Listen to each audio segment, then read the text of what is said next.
Teman-teman luar TV, kembali lagi bersama saya, Jejang Nurjaman, yang doyan ngomongin anggaran, tapi isi dompet pas-pasan. Untuk kali ini kita akan membahas soal anggaran Kementerian Pekerjaan Umum dan Perumahan Rakyat atau Kementerian PUPR.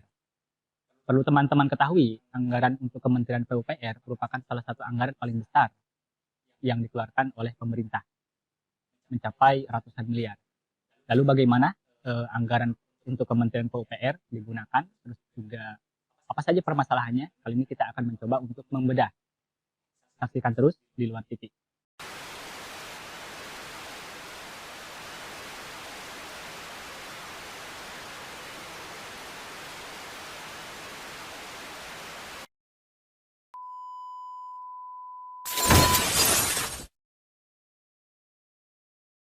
Teman-teman di luar TV, anggaran Kementerian PUPR di tahun 2020 mencapai 75,6 triliun. Dan sebelumnya, anggaran Kementerian PUPR sebenarnya mencapai 120 triliun. Karena kemudian ada pandemi COVID, kemudian ada realokasi anggaran untuk penanganan COVID, anggaran Kementerian PUPR sedikit dipangkas. Jadi total yang dihabiskan di tahun 2020 mencapai 75,6 triliun. Tapi jika kita lihat rata-rata anggaran untuk Kementerian PUPR setiap tahunnya di atas 100 triliun. Lalu anggaran di tahun 2021 Kementerian PUPR naik 2 kali lipat.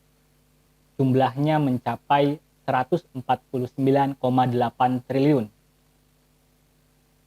Jadi teman-teman bisa melihat Kementerian PUPR merupakan salah satu kementerian yang alokasi anggarannya paling besar dibandingkan dengan kementerian-kementerian lainnya. Kemudian dari Center for Budget Analysis ingin menyampaikan kepada teman-teman bahwa ternyata masih banyak juga program kegiatan Kementerian PUPR yang anggarannya ratusan triliun tersebut ternyata masih didominasi dengan anggaran-anggaran yang tidak produktif. Anggaran yang tidak produktif itu biasanya kita kenal mungkin dengan belanja pegawai yang isinya itu adalah untuk gaji pegawai, pekerja, dan sebagainya. Tapi ternyata ada juga yang masuk dalam program. Contohnya kita lihat program penelitian dan pengembangan untuk Kementerian PUPR. Di tahun 2020, anggaran yang dihabiskan mencapai 365,1 miliar. Dan di tahun 2021 pun tidak akan berbeda jauh. Kemudian juga ada program pengembangan sumber daya manusia. Itu khusus untuk di lingkungan Kementerian PUPR. Di tahun 2020 anggarannya mencapai 463,8 miliar.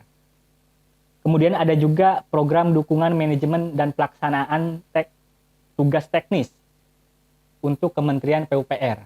Di tahun 2020 anggarannya mencapai 266,3 miliar. Jadi ada program yang kita sebutkan, kategorikanlah anggarannya tidak produktif, 1 triliun lebih.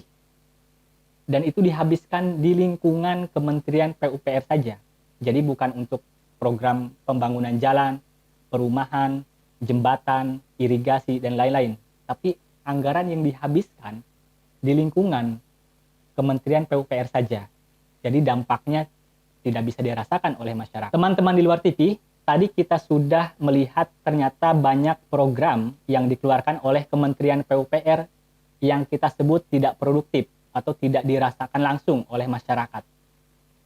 Selain program-program yang tidak produktif, ternyata banyak juga persoalan di tubuh Kementerian PUPR. Contohnya, untuk menjalankan program kegiatan proyek-proyek Kementerian PUPR seperti pembangunan jalan, jembatan, perumahan, irigasi, dan banyak lagi, tentunya Kementerian PUPR menjalankannya secara tender, lelang. Dan Center for Budget Analysis menemukan banyak persoalan atau kita sebut celah yang bisa berdampak terhadap permainan, bahkan korupsi. Contohnya satu, aturan yang dikeluarkan oleh Kementerian PUPR terkait penilaian teknis sangat jomplang dengan aturan penawaran harga. Perbandingannya sampai 70-30. Antara aturan teknis dengan penawaran harga, karena perbandingannya sangat jomplang, sangat tinggi, ini bisa berdampak terhadap tawaran-tawaran yang diajukan dalam proses lelang oleh perusahaan yang murah bisa gampang dengan mudah digugurkan dengan alasan tidak memenuhi syarat dalam aturan metodologi teknis. Nanti teman-teman bisa belajar ya soal bagaimana sih proses lelang. Nanti teman-teman bisa cek di LPSE atau laporan pengadaan secara elektronik. Di sana teman-teman bisa melihat banyak proyek-proyek yang dijalankan oleh Kementerian PUPR. Dan salah satu aturannya ternyata ada masalah.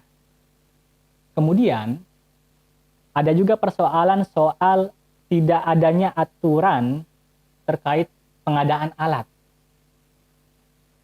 atau tidak adanya aturan pengadaan alat. Itu tidak disebutkan dalam peraturan Kementerian PUPR terkait konstruksi. Dan ini bisa berdampak terhadap adanya mobilisasi ya alat pembangunan. Jadi nanti alat-alat pembangunan bisa dikuasai oleh perusahaan tertentu, oleh kelompok tertentu, dan ketika ada proyek-proyek pemerintah terkait infrastruktur, yang menikmati ya mereka-mereka saja. Dan dampaknya, teman-teman, siapa sih yang menikmati proyek infrastruktur di Kementerian PUPR? Dan ternyata berdasarkan data misalnya sampai saat ini 80% proyek infrastruktur itu dinikmati oleh lembaga negara. Sisanya 20% dijalankan oleh swasta. Tentunya ini bermasalah, teman-teman. Karena seharusnya proyek infrastruktur atau anggaran Kementerian PUPR yang di atas 100 triliun setiap tahunnya itu dinikmati oleh seluruh masyarakat, pengusaha, kontraktor kecil, menengah. Jadi jangan sampai dinikmati oleh negara saja, dalam hal ini BUMN karya. Kemudian teman-teman, di sisi lain ternyata dalam range waktu 2020 sampai Maret 2021, dari 2020 sampai Maret 2021 ditemukan 36 kasus korupsi terkait proyek infrastruktur. Kita belum menghitung ya, April nanti ke depan apakah akan semakin banyak temuan kasus korupsi terkait proyek infrastruktur. Kemudian ada juga persoalan yang sering dikritik oleh teman-teman pengusaha misalnya, kalangan pengusaha, khususnya kontraktor kecil. Jika sebelumnya batas skala proyek ya untuk mengikuti proses tender itu hanya sekitar 2,5 miliar, di aturan terbaru Kementerian PUPR angkanya mencapai 10 miliar. Ini secara sederhana pengusaha-pengusaha atau kontraktor-kontraktor kecil yang tidak memiliki modal sampai 10 miliar atau di bawah 10 miliar tidak bisa ikut proses tender, lelang, atau menjalankan proyek-proyek infrastruktur. Jadi siapa yang menikmati proyek-proyek infrastruktur? Ya pengusaha-pengusaha yang mempunyai modal besar.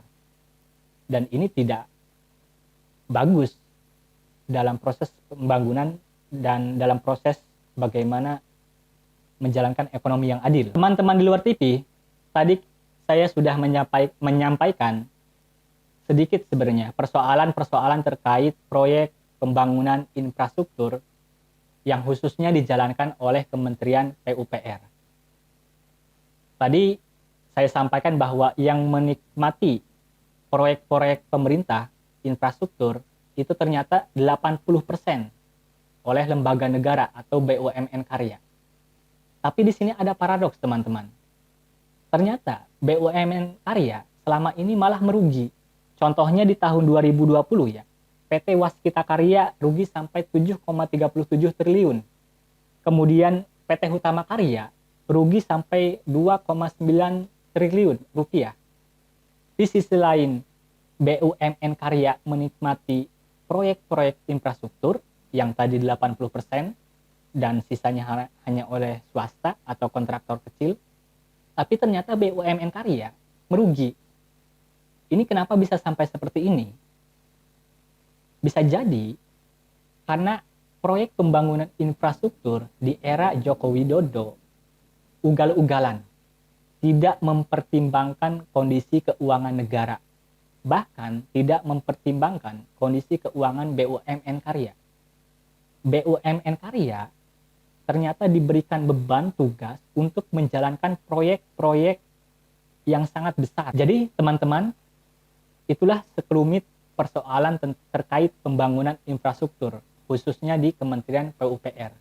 Ternyata anggaran Kementerian PUPR di tahun 2021, walaupun dalam kondisi pandemi, naik tinggi sampai 149,8 triliun. Ini sama dengan dana abadi umat, dana haji yang dikumpulkan oleh jutaan umat muslim ya. Tapi di sisi lain ternyata banyak kasus korupsi. Dan itu masih berjalan, belum semuanya diungkap.